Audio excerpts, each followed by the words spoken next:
When the police report that arrests have increased, does that necessarily equate to a drop in crime?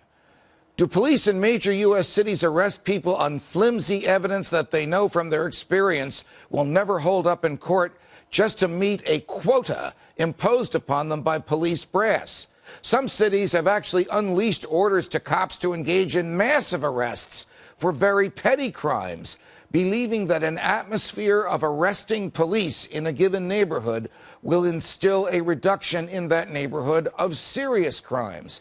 Does this so-called broken window theory of inner city policing actually work?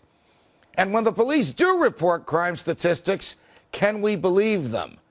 Bradley Balco is America's most effective follower of good cops and bad cops. He joins us now. He writes regularly at Reason magazine. Bradley, welcome back to Freedom Watch. Thanks for having me on again, Judge. All right. So have you been able to determine definitively something that those of us who once worked for the government, you know, I was once a judge trying criminal cases in New Jersey, and the public has long suspected, but police have never confirmed.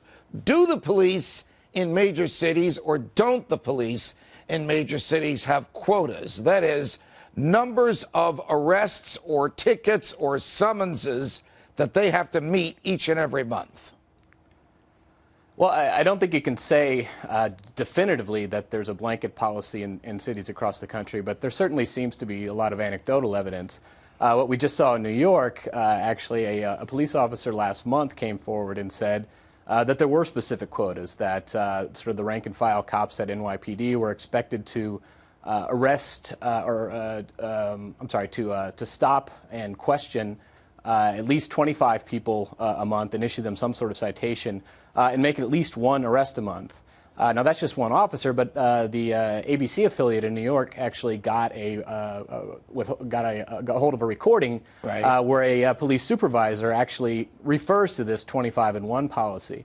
And I mean, if you look at sort of arrest and stop and frisk statistics in New York City over the last 10 years or so, there's been a dramatic increase. In fact, last year there were about 575,000 people in New York City were stopped under what they call this stop and frisk policy, where if the police, they don't even need probable cause. All they have to do is suspect that maybe something's not right, and they can stop you and question you and pat you down. And anything they can find that they find on you, they can use against you. All right. The tape that you heard, or the tape that WABC in New York ran, did it actually broadcast the voice of the supervisor saying, if you think 1 in 20 is bad, meaning 20 stops and 1 arrest, it's actually going to get worse than that? It's going to be 1 in 35 or 2 in 40. Do I have that right, that he actually told them to expect that these numbers would go up rather than down? That's what you hear on the recording. That's right. And the voice on the recording is identified as a supervisor in this particular precinct. We're chatting with Bradley Balco, senior editor of Reason.com and one of the country's foremost followers of good cops and bad cops. Does this practice of these arrests, let's just put aside the constitutional issues, because we could dispatch that pretty easily, but as a practical matter, does this result in more convictions for crimes? Or are these people arrested on flimsy evidence or no evidence, just inconvenienced for 24 or 48 hours, and then they're let go? In other words, does this accomplish anything, telling the cops you have to arrest this number of people, whether you have evidence for it or not? Well, there's a huge debate over this so-called broken windows policy, over whether this was really responsible for the crime drop in New York that began in the early to mid-1990s. There were crime drops in other cities across the country that didn't use broken windows, and in fact, in some places like San Diego and Houston, the drop in violent crime was actually quite a bit steeper than in New York, and those cities did not use these sorts of policies. But, I would also argue, Judge, that, we're always in this sort of fighting out this balance between liberty and security, right? And, I would argue that that even if it was these sorts of tactics are policing tactics are responsible for the drop in crime, there is a point, right, at which where liberty has to start to outweigh security. If you want to go to the extreme, there's no violent crime at all, at least by citizen-on-citizen crime in North Korea, because it's all about security, and there's no attention to liberty there. Look, you and I have discussed this at great length, and I have argued, I think you probably agree with me, that it is not the job of the police or the government to balance liberty with security, but to give a bias to liberty. Liberty is the default position. The Constitution was written in order to keep liberty as the default position. The police job is to keep us safe and keep us free. If they keep us safe without keeping us free, if they infringe on liberty in the name of safety, then they're not doing our job. Then they're as bad as the people that we fought a Cold War against for 40 years after World War II. Yeah, and Judge, on these stop and frisk, just one other point I wanted to make, because I think it's an important one. The number of people arrested for on misdemeanor marijuana charges in New York has increased dramatically from about 900 in 1990 to 40,000 over the last couple of years. And the way the police are making these arrests is pretty insidious. In New York, it is not an actual crime to possess marijuana for personal use, an amount for personal use, but it is a crime to expose it in public. Right. And so what's happening is police are stopping these people.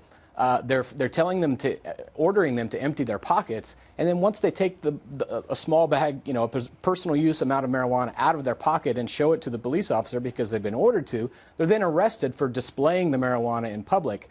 So they're basically being trapped into committing a crime that they otherwise wouldn't have committed, and then being arrested. And guess outrageous. What? Telling a judge the police made me commit the crime is not a defense. How reliable are police statistics? I mean, in New York, we had politicians here almost for a generation get elected and reelected, claiming just on the basis of statistics alone that they had improved the quality of life. Has there been any undermining of the credibility of the statistics? In other words, do the police ever lie when they tell us that there have been X number of arrests and Y number of convictions? Well, there was a report, again, in New York City that came out last month where two criminologists conducted a survey of retired police commanders from NYPD. And there was an overwhelming response from these retired commanders that they face pressure, day to day to downgrade crimes, to not report crimes, to talk people out of reporting crimes, to basically understate the amount of crime that was going on in the city. And, Judge, this is entirely predictable, right? This isn't anything that's unique to police officers. I'm a libertarian. You're also a libertarian.